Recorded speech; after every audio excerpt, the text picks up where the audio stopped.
welcome to the video. Today we're gonna run 10 miles here in beautiful Palm Beach, Florida. In this video, I want to talk to you about how to avoid hitting the wall in those last miles of a marathon when you just feel like you've got nothing left. Your legs are fatigued, your mind is fatigued, your body feels like giving up. Running past that wall, or maybe even never even hitting that wall. So stick around, let's go for a 10-mile run, and let's talk about how to fight through the wall and get you to the finish line strong.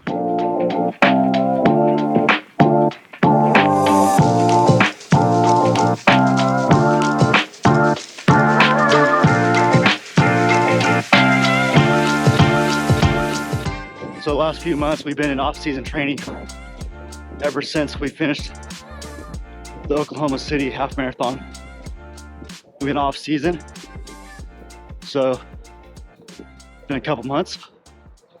One of the big focuses during off season has been resistance training.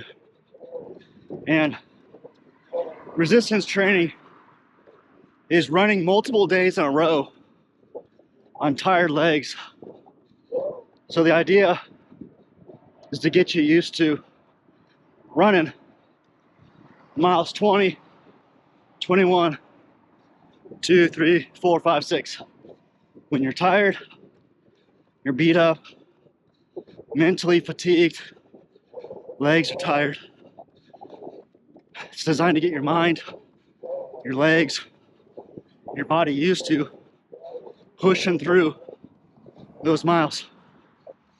So take some time and stack back to back 6, 5, 10, whatever distance miles, maybe 2, 3, 4 days in a row. Help build up that resistance, get you ready for those last few miles so you don't bonk at the end.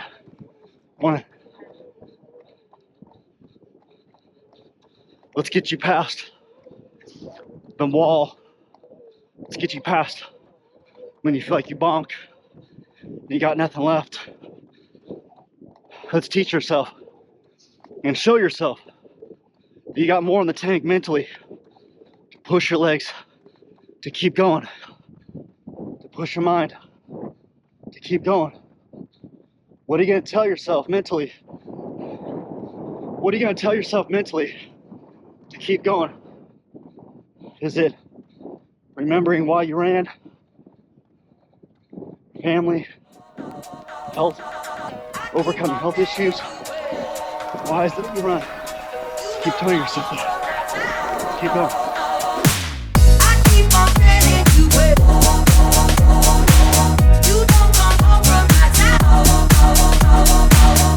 All right, here's another tip for how to avoid bonking in those last few miles of a marathon. Hill repeats. So find yourself an incline, a hill, and just go up fast, walk down or jog down, run back up, and keep doing those 10, 15, 20 times in the middle of your set. Do a warm up, 1 to 2 miles warm up, do some fast speed work, incorporate some hill repeats, and then do a cool down. This is going to help you to build those strengths for those rolling hills throughout the course, so you still have strength in your legs for the end.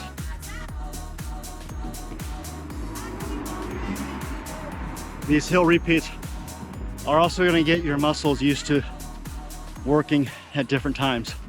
So sometimes when you're on a flat for a really long time, you start getting some muscles into a rhythm, and you got an uphill or you got a downhill, and all of a sudden it's working some different muscles. So doing these hill repeats are going to get your body used to moving back and forth between different muscle groups. On these long training runs, this is a great time to test out your nutrition.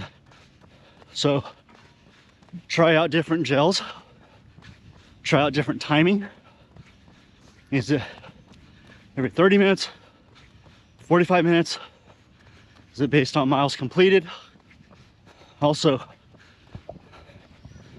If you're like me, you might be a heavy sweater, which means you sweat a lot. Then you're gonna need to add some salt tablets to your run to replace all the salt. Now, how do you know if you're a heavy sweater? Number one, ask your coach. Number two, if after long runs, your hat has salt all over it, or your face has salt all over it, you're probably a heavy sweater. Get some salt tablets, add those to your nutrition plan. For me, I alternate every 2 miles. So first 2 miles, I take a salt tablet. The second 2 miles, which would be mile 4, I take a gel. And I just do that all the way through. Every 2 miles, I alternate a salt tablet, a gel, a salt tablet, a gel, and then I try at every aid station to get both the water and whatever they have on course, like Gatorade or Powerade, something like that.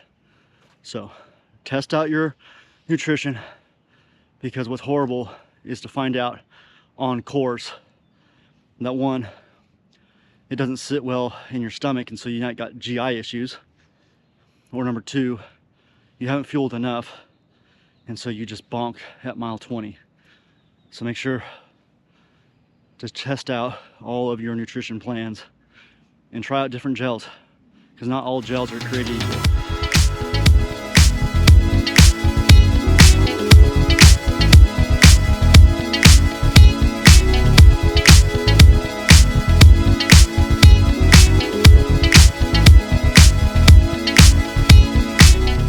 All right, every runner has a good bathroom story. Ask them. But if you like to avoid the embarrassment or having these stories, and you're out on a road like I am, that you've never been on, in a city you've never been to, look for a construction zone, because typically these construction zones are gonna have a porta potty.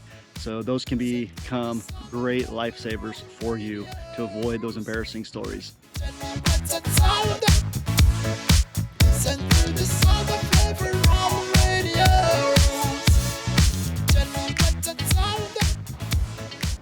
Let's talk about heart rate zones. So it's important on these long runs that you're running in zone 2 for a lot of that run. It's going to help you with that aerobic base to get you through long miles, so that you have enough to push through at the end. So make sure you got a strong aerobic base at zone 2. So how do you figure out your zone 2? Well, the quickest thing is to throw that into ChatGPT or Google and just say, what are my heart rate zones as a, put in your age, runner? And you can put in there your skill level as well. Novice, beginner, advanced. Or you can do the math. Take 220 minus your age. That's gonna give you your max heart rate. So you really should not be above that at all. And then each of the zones, there's 5 zones, are gonna be about 15. So just start taking that down, 15, 30, 45, get down into zone 2, zone 3, that's what's gonna take. Now, if you're like me, you have a hard time running with decent form at all in zone 2. When I get down in zone 2, my form is really bad. So an alternative is to hop on a bike, a stationary bike, a road bike, and get some long miles on the bike in that low zone 2 heart rate. It's really important on these long runs that you have your watch set up properly with the proper display. So that way you can just look down real quick and see the number that you're trying to track for that run. So is it distance? Is it pace? Is it heart rate? What is it that you need to track for that run? Make sure that's nice and clear. So for me, I have total distance up at the top. I have current pace. Obviously I'm walking, so I'm solo. And then I've got my heart rate, 168 right now. So those are the 3 metrics that I want to keep in front of me. And I have the current pace. So not my average, not my overall, my current pace. And then every mile, my watch notifies me of what that mile was. So I can quickly look down and see what am I currently running. And then every mile I can look down and see what was that average pace for that mile. That's going to keep me on track for these longer runs.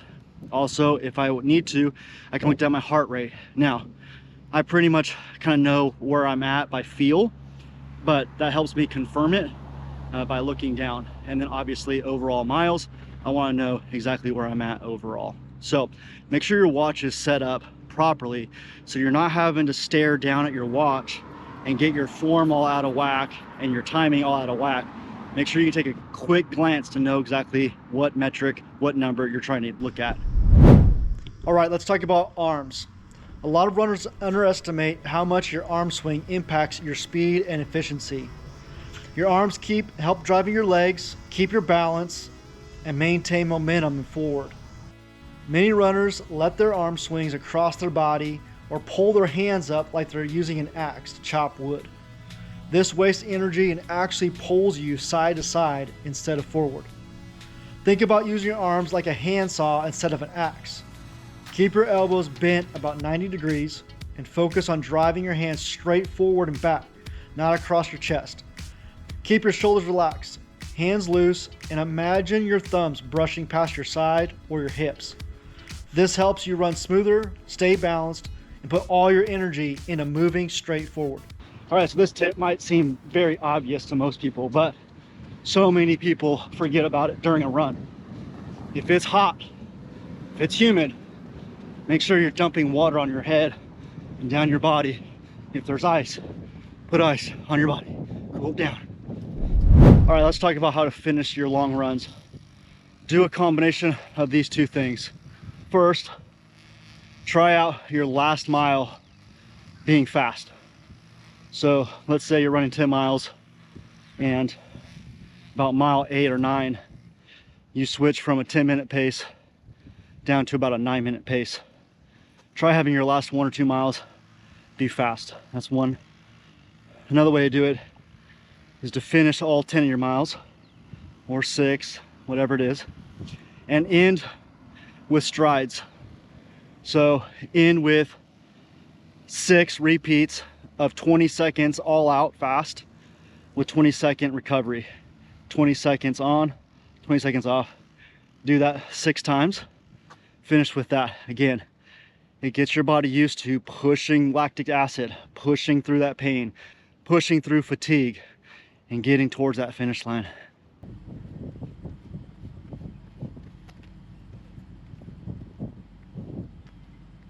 All right, just wrapped up 9 miles at a 9:42 pace. I'm gonna go pick up Grace.